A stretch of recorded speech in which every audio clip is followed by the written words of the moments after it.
Hi guys, welcome back to my channel. It's Angela. It is now 7:20. I just did a video. Took almost an hour to do. But I decided to go ahead and do the week ahead spread. I haven't done it today. I wasn't going to do it, and then it was like something in here was like, do it. Because I've been using the Guardian of the Night Tarot, and if you've been tuned into my channel anytime in the last couple months, every Sunday, I'm basically whatever deck that's going out will be the deck I do my week ahead spread with. It's like the last act of that deck for the week. And then after that, I will choose another deck to use for the rest of the week.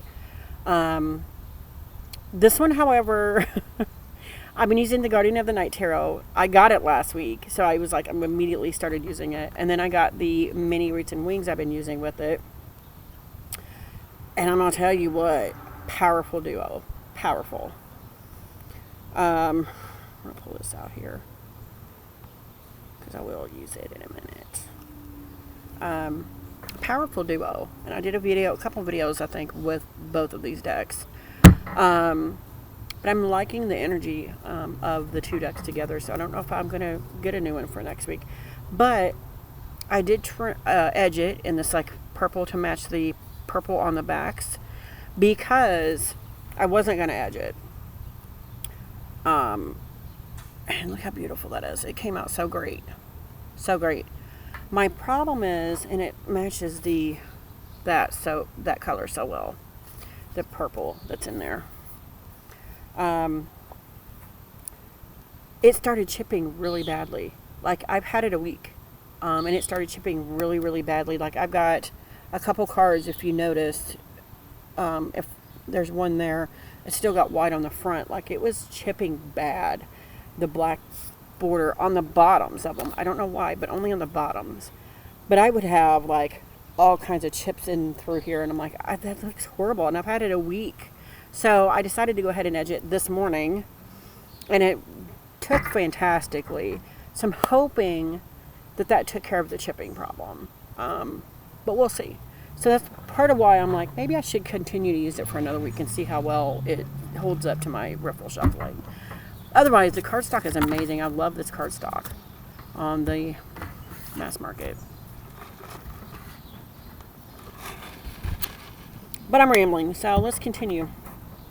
So if you're just tuning in for the first time, I always do the energy obstacle and advice and pull 3 cards for the week ahead. Could apply to me, it could apply to you, could apply to anybody. I keep it open. Most of the time it sounds like it's for me. But if you ever have oh my God, that's for me or whatever, just comment below, let me know, because I'd love to know.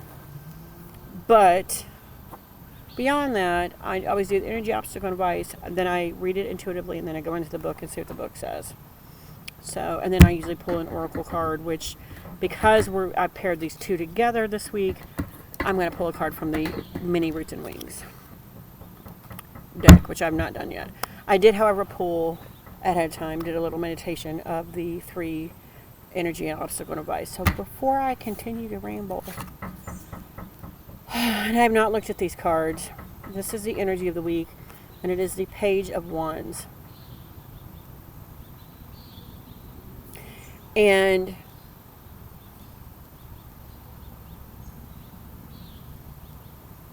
it looks like there's something back here with an eyeball watching him.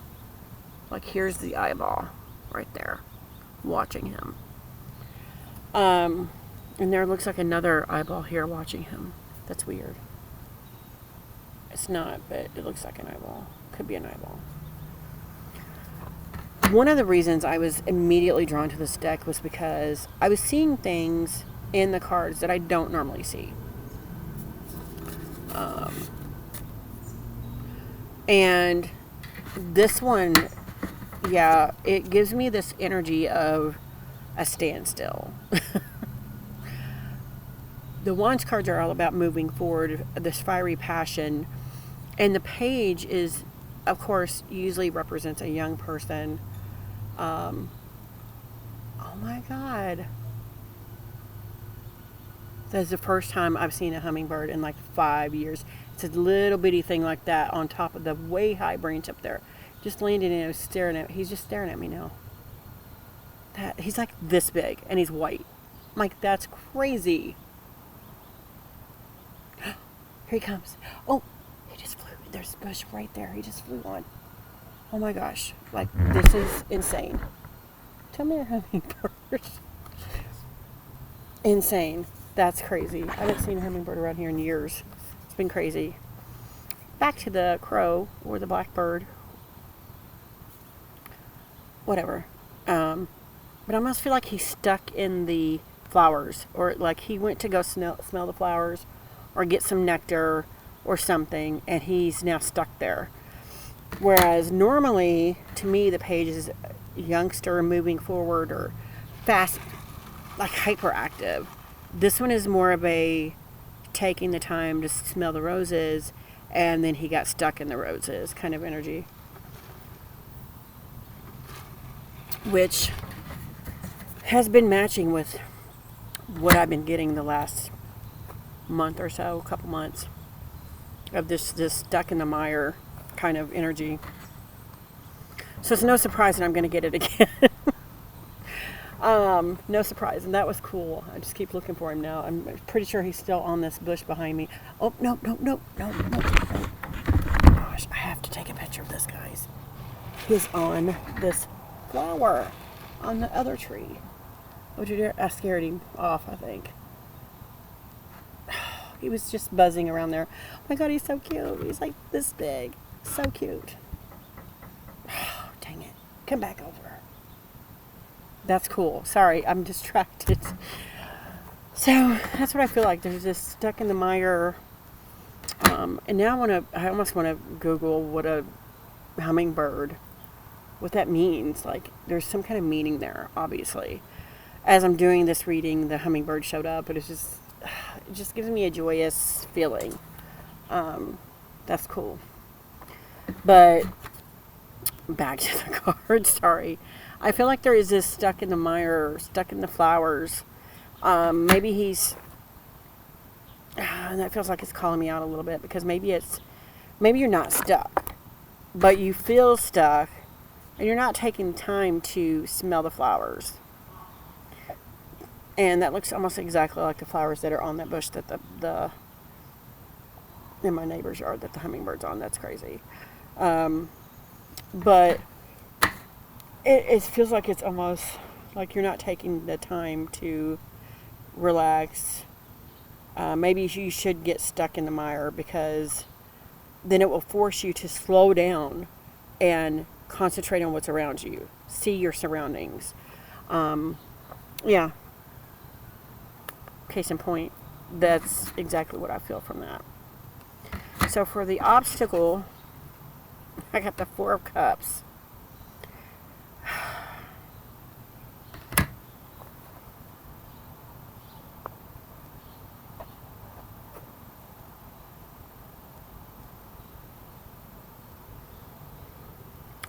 This one feels different than a normal Four of Cups to me, because Four of Cups usually is a negative.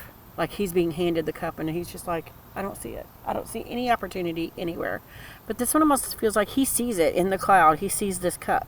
But he's not saying, he's dreaming of something he doesn't have. When he already has these three here and he's not seeing them. He's not seeing the opportunity that he already has. He's still looking for a different opportunity. Which, yeah, could be the same thing as the Four of Cups. But I'm not. Usually it's him seeing the three cups, and this one is kind of a different take, where he's dreaming of that fourth cup, not realizing there's three cups already sitting there waiting with possibility. Interesting. Because he's has the mindset that he's stuck in the mire, and he's not really stuck. He's just, yeah, needs to take the time to appreciate the three cups. And I feel like it's the same with this one. He needs to stop and smell the roses. Take the time to appreciate his surroundings and what he's got, what he already has. So those two kind of feel like they go together because of that. They, to me, have the same message of, yeah, you need to stop, smell the roses, see everything that you've got around you, and stop dreaming of something you don't have, because you have plenty here. Interesting. So for the advice, I have the Hierophant. And if I just did a video and I was talking about how I don't like the Hierophant. Most cards, most decks I have, I don't like the Hierophant. But I actually kind of like this one because it's a mouse. It's a white mouse and he's cute. And it's like he's training them. This is a bakery sign behind him. He's training them to take the opportunity. He's training them to learn to seize the moment. And so that's quite fitting with these other two cards where one is like, oh, I'm stuck here. I can't do anything. And it's like, it's, you need to change that perspective. And he's like, oh, but I don't have that cup here. But you're not seeing that you have the 3 cups. And then of course the Hierophant is saying, I've taught you everything you need to know. I've taught you all the possibilities that are out there. You just need to take them. Learn to take them. Quite fitting advice from the Hierophant. Now I got a Robin out here. I think I scared him off because I haven't seen him. I was trying to get a picture of him, but he's gone. They're so cute. Oh gosh. Any other information we can get on the spread of the week ahead? I pulled Dreamer. That's quite fitting for the 4 of Cups here, where he's like, I'm dreaming of this possibility, when he doesn't realize he's already got 3 sitting there. Get your head out of the clouds. Put it back in the boat. Quite interesting. So let's look at the book. So for the first one is the Page of Wands.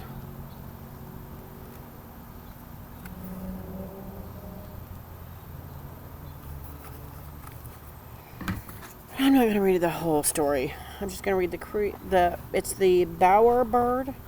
Creativity, passion, youthfulness, and enthusiasm. I'll read the whole word. The keywords for the Page of Wands are creative, confident, and enthusiastic. When thinking about these qualities, the Bower Bird came right into my mind. This fanciful bird is an artist and romantic, and it takes animal creativity to a whole new level by creating a work of art that seduces a mate. The bowerbird combs the land looking for bright, glittery, complementary objects with an eye toward the aesthetic as it designs an entrance to its nest. When the Page of Wands appears, your current situation will benefit from conjuring up a little enthusiasm, adding a little panache. Take a deep breath and call upon the courage you have burning within, because it is ready to ignite change. Get excited, get motivated, because there is no time to waste. Strike now while the iron is hot. If you've been holding back, waiting for some universal green light to let you know it's okay to go ahead with a new idea or opportunity, this is it. You are in a position to make a change. Wow. I think that's all I need to read there. Crazy.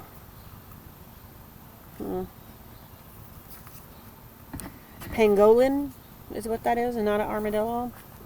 That was an armadillo. Protection, going inward, curling up, introverted. There was a great deal of news regarding the pangolin and potential ties to the coronavirus during March 2020. Wow. Admittedly, I don't know much about this truly unique and reclusive creature, other than it was prized for its meat in some areas of the world. The pangolin is a method of hiding from poachers, rolls itself into a ball. Sadly, though, by doing this, the pangolin is more manageable to catch and transport. For a creature so coveted, there isn't much information out there other than it is known for its hard, scaly exterior, so it's kind of like an armadillo. An exterior that those of considerable means once used to create battle-ready armor. Wow.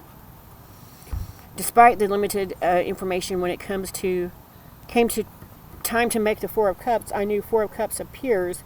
You may be allowing emotions to drive you into a defensive position. Afraid of exposing your feelings or being vulnerable, you may feel inclined to curl up in a ball, go within, and isolate yourself from others. During this time, your sole focus and only your needs, your desire to avoid discomfort, your fear of being exposed, and much like the pangolin, your first instinct may be to hide. You may tell yourself that the world around you can wait until those emotions subside. If you use this time to take your advantage, you may discover a new perspective or see your situation from a different angle.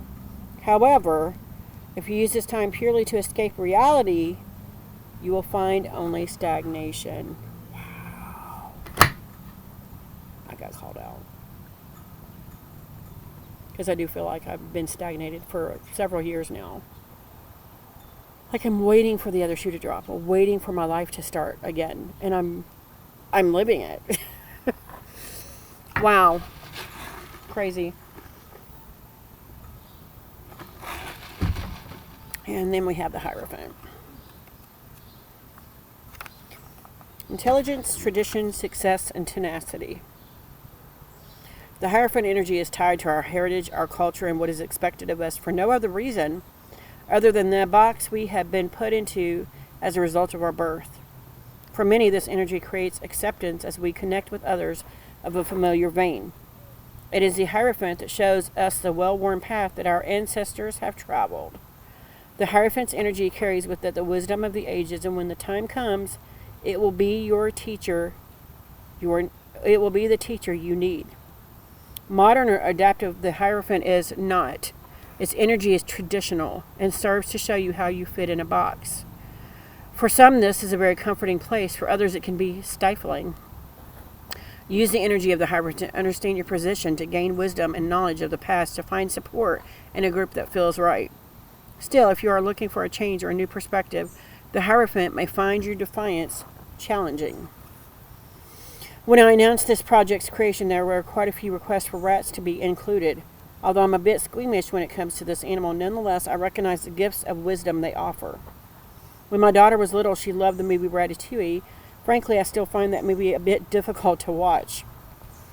When illustrating this card, I thought about how the young rat wanted to be a chef, but his father expected him to raid kitchens, and the cooks expected him to be a dirty thief. The rat was placed in a box, but put there for no other reason than because he was born a rat. It was all the outside world could see. However, the little rat knew enough about himself to not allow the expectations of others to determine his fate. The rat brings in energy of adaptability and a focus on problem solving. When you combine the Hierophant with the rat, you will not only know where you have been, but also know where you are going. I love that. Love it, love it, love it. Love this deck. Loving this deck. So then we have, just going to see what the Dreamer says in their many roots and wings.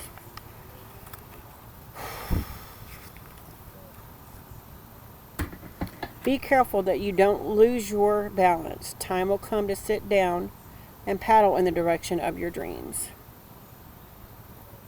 Not as where I thought that was going, but that's cool.